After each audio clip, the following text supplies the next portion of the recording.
The barbershop is the men's talking shop par excellence. In the typical barbershop, men talk among themselves, freely on life, death, women, probably a bit of sport, and hopefully politics. And the context for the Barbershop Conference is the 20th anniversary of the Beijing Declaration and Platform for Action. One key element of the Platform for Action is the elimination of violence against women.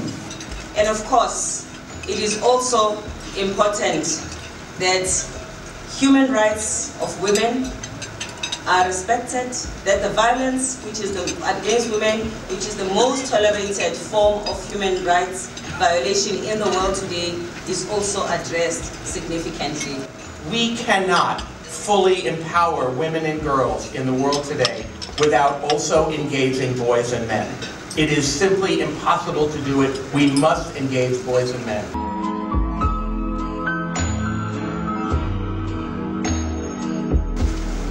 We have an intensive day and a half ahead of us, and the context for the Barbershop Conference is the 20th anniversary of the Beijing Declaration and Platform for Action.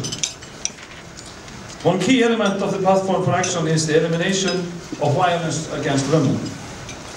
We are convinced that we will not eliminate violence against women or achieve gender equality unless we get men involved. Indeed, we see this conference as closely aligned with the He4She initiative of UN Women. I look forward to our discussions here today and the high level even tomorrow.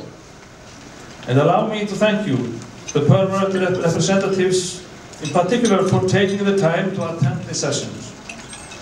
I believe that the participation of permanent representatives is crucial.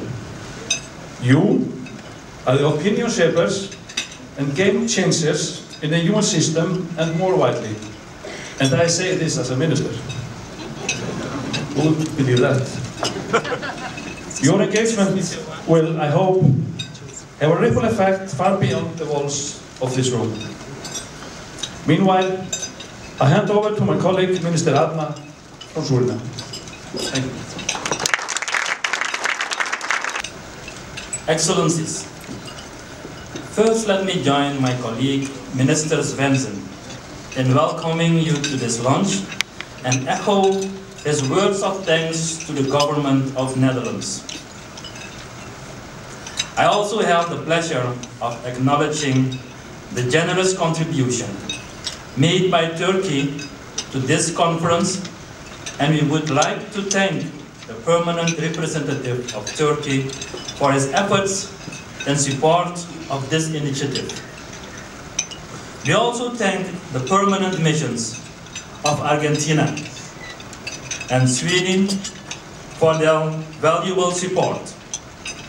Just a word on why this is a barbershop conference. The barbershop is the men's talking shop par excellence. In the typical barbershop, men talk among themselves, freely on life, death, women, probably a bit of sport, and hopefully politics. Discussions among men play a key part in reinforcing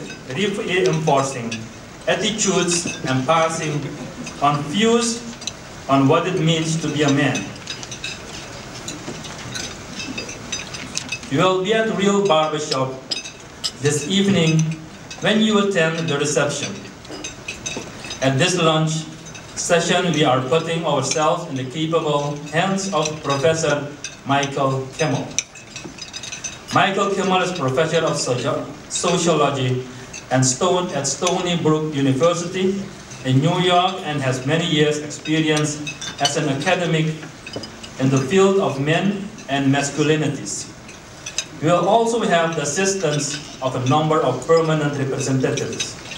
We have kindly agreed to moderate discussions at each table. But before opening the substantive discussions, it is my great pleasure and honor to introduce Madam Phung Sile Mlambo Guko, Executive Director of UN Women. Ms. Phumzile hardly needs an introduction. She has steered UN Women with inspiration since 2013, bringing with her a rich experience in the private and public sectors. I would also like to extend thanks on behalf of Suriname and Iceland for the excellent cooperation with UN Women in organizing this conference. Madam Phumzile, the floor is yours. May I invite you?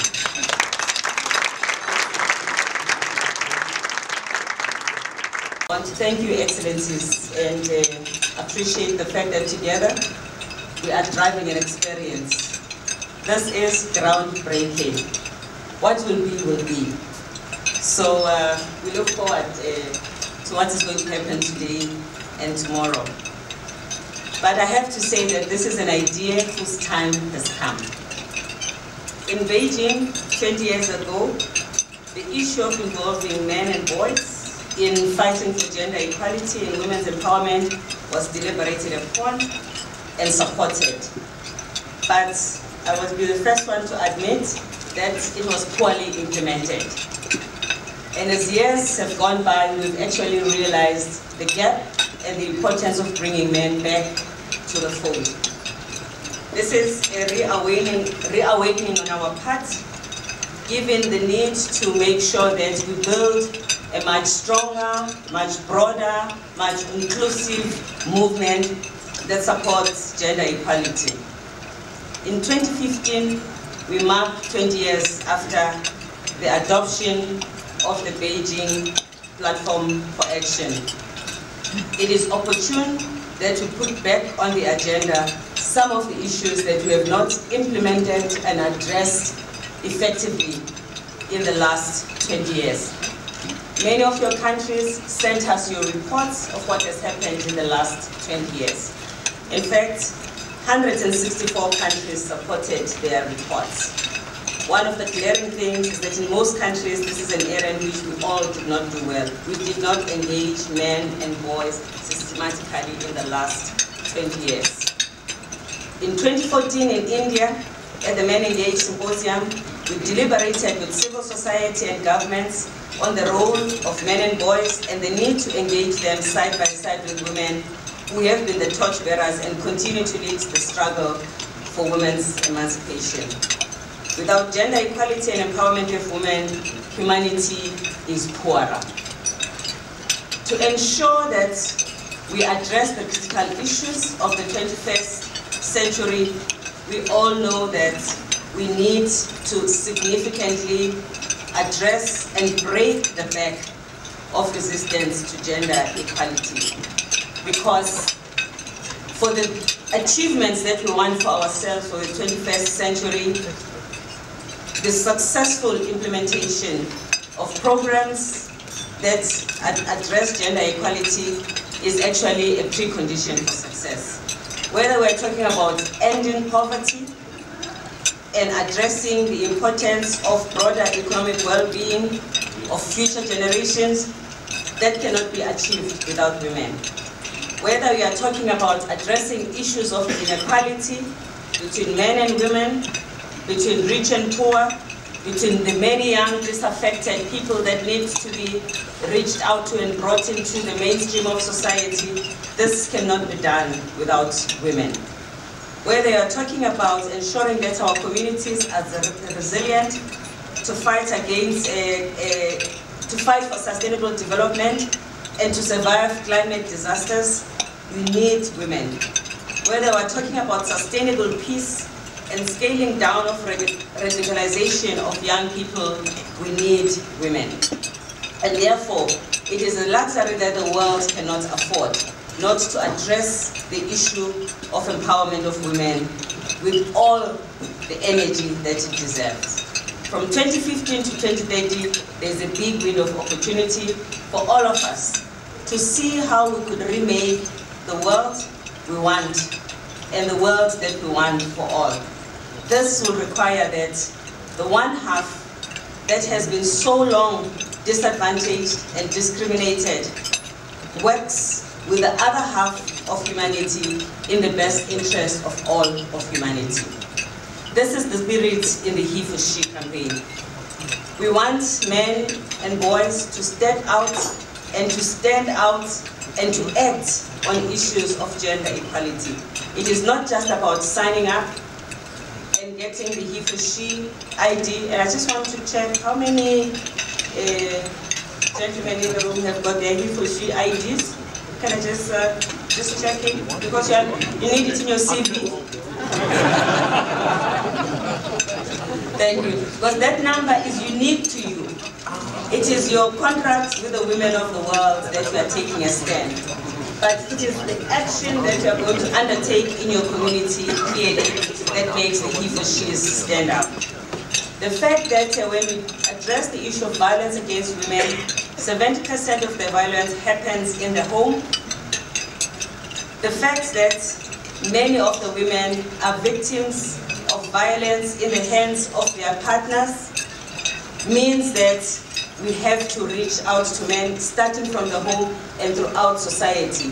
If we can have an impact just on domestic violence, we would have come a long way.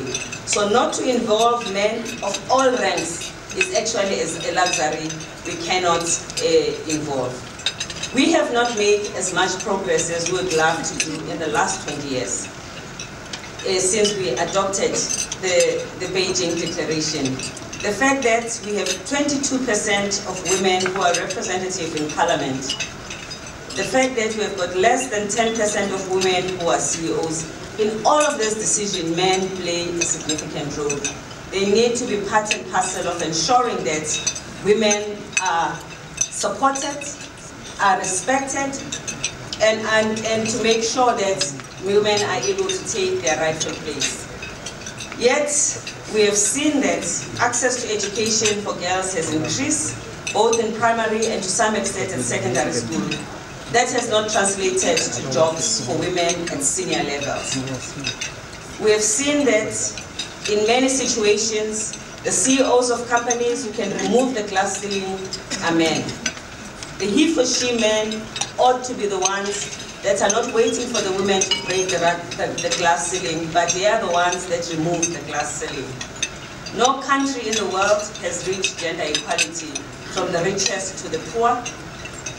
This demonstrates how deeply entrenched gender stereotypes are at personal level as well as institutional level. It is therefore impossible that women alone will be able to remove and change the behavior of individuals, of institutions, so that we are able to see greater progress. The under-resourcing of women's institutions at a grassroots level, at a national level, at an international level, in many cases the pen holders are men. And of course, it is also important that human rights of women are respected, that the violence against women, which is the most tolerated form of human rights violation in the world today, is also addressed significantly.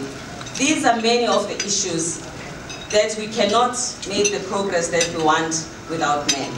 Issues of equal pay, where women are underrepresented in the economy, even when they have jobs in the labor market, they are paid less than their counterpart, is also an issue that is equal to the task for men and women to deal with together. So our call as UN Women is that from 2015 to 2030 is the last mile. This issue of gender inequality cannot be an open-ended struggle that we are just going to be fighting forever.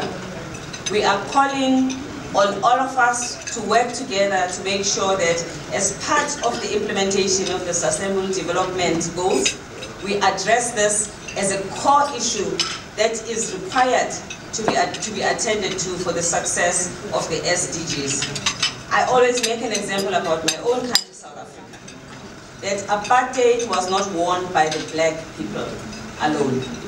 It was won by those who were impressed and those who were oppressors. Together, we brought together the communities that belonged in the same agenda. And it was that unity of purpose that turned things around. It was the people of the world, whether they were CEOs of companies, presidents of countries, chiefs of sporting bodies, they were artists, all of them stood on the one side of the argument and took a stand. We have not reached that level of commitment when it comes into gender equality. And we will not reach that critical mass without involving men. So today, we start with you a journey, and I would want to say failure is not an option. Thank you. Thank you so much, Phumzile, for those inspiring words. My name is Michael Kimmel. I am, as you heard, a professor of sociology and gender studies at Stony Brook University out on Long Island. And I'm the director of a center for the study of men and masculinities, the world's first such center to study men and masculinities. And so I'm going to tell you a little bit about why I'm here and what I want to say. I'm grateful so much for this opportunity to speak with you. I'm here to be a little bit provocative. I'm here to get under your skin, I hope, a little bit. And it's interesting to me that we're having a conversation, and this is supposed to be a barbershop conference. I want to tell you a little story. 40 years ago, there was this wonderful movie that came out, and it was based on a survey that was done among American men. And the surveyors originally asked the question of men, who are the people, at first they tried to say, who are the men you are most likely to share your deepest secrets with? And the men just didn't have any answer, because they kept saying, my wife. And they said, I don't share it with men. So then they said, okay, aside from your wife, who are the men you are most likely to share your deepest secrets with? And I will now tell you the top 4 answers. Number 1 was barber. Number 2 was bartender. Number 3 was minister, priest, rabbi, imam. And 4th was friend. So the auspicious occasion of a barbershop conversation, a barbershop conference, has a long history in among men being able to disclose to other men things that we actually need to talk about. I want to talk about gender equality, but I don't want to talk about this simply as about women. I want to talk about how gender equality affects us as men. And I want to take us to the next step. It sets a fairly low bar, although the most important bar, to go to a computer website and click on the he for she website. The morning after the launch of he for she, I was teaching my graduate seminar. And I asked my students, and my students said, you know, you go to the website, you click on that. They all did that. And I said, okay, so what's the next step? And those of you who are on Facebook will recognize this. We tried to come up with what's the next step after you click. And that was, if you're on Facebook, you'll know that sometimes people will post something and you can like it just by clicking. One of my graduate students said, here's the next step, live your like. So I'm going to challenge you to begin the process today of living your life. And we have a certain, and it's based on a certain principle, and it's a principle that the Executive Director of UN Women just articulated. And that is very simple. We cannot fully empower women and girls in the world today without also engaging boys and men. It is simply impossible to do it. We must engage boys and men. And frequently, when we talk about this, I get the response, I work, for example, in lots of countries and corporations, and very often I'm met with a conversation, well, gosh, gender equality, boy, that's going to cost us a whole lot. That's going to be really expensive. And my challenge to you today is to think about the other side of that. How much does gender inequality cost you? It is maybe the most expensive item in your budget. That unleashing gender equality will actually be an unbelievable win-win for both women and men, and I will try to explain that. But first, let me talk a little bit about why we're here. We're here today not only because you were invited by various of your colleagues, but we're here today for the first time to talk about men and masculinity because of women. Women have been having this conversation for quite a long time. You know, and so we're kind of late to the table. And there is a place for us. But we're kind of late to the table, so it's important to acknowledge that we would not be here. We didn't discover this. We are here because of the pioneering work of women in our own countries and around the world who have been making gender visible. It is the signal transformation, it seems to me, in global consciousness in the past half century, is that women have made gender visible. We now know, around the world, we now know that gender is one of the organizing principles of social life. We now know that gender is one of the foundations of your identity. 40 or 50 years ago, we did not know this. Today, it is a commonplace that we understand that gender is one of our organizing principles. So now that we are here, knowing that gender is so important, we have to talk. We have to talk as men who are committed to the women that we know and love, to the women in our societies, to our daughters, our wives, our partners, our friends, our colleagues. So, what are we going to talk about? Typically, when men first start thinking about gender equality, we have one of several reactions, none of which am I going to invite you to partake in. The first one is what very often when we experience, okay, we're going to have a conversation about gender equality. The typical response of most men is, okay, this is like, be nice to the ladies week. Here in the States, we have this thing, it's coming up next month in February, it's Black History Month. And very often the response by some of, around the country on colleges and universities is very often to say, okay, well, it's the shortest month of the year. And then we can get back to the 11 months of white history months, right? So be nice to the ladies week, so we can go back to the 51 other weeks when we have business as usual. That's not on the table. The second one is sometimes when men first start thinking about gender equality, we become like the cavalry. Thank you so much for bringing this to our attention, ladies. Yes. We'll take it from here. Sorry. It's the kind of rescue operation. This leads to, I hope this won't offend too many people in the room, but I hope it offends some. This leads to a syndrome among men that I like to call premature self-congratulation. The third way that we typically do this is we invite them to join us. That is, we're not going to have to change. We'll just set another seat at the table for them. All of these, I think, are ways that we make a mistake about how to engage with gender equality. The first step is not about them. It is also about us. It is about how we need to talk about it. And here's a question. If women made gender visible, and it has become so visible around the world, how did we miss this? How did we not see this? How is it that women have been saying, you guys have to start talking about this for 50 years, well, certainly for a lot longer than that, and we haven't yet done so. Yet we're just beginning to do that. How did we miss this? And this is something that I thought I would tell you my own story about how I first began to think about gender in my own life. This is a story that takes place 30 years ago. So it couldn't happen today for reasons that will immediately become obvious to you. But 30 years ago, when I was a graduate student, a bunch of us graduate students were sitting around one day, and somebody said, there is an explosion of writing and thinking in feminist theory, but there's no courses yet. So we did what graduate students typically do. We said, let's have a study group. We'll get together once a week, we'll read some text, we'll talk about it, we'll have a potluck dinner. So each week, 11 women and me got together, we would read some text in feminist theory and talk about it.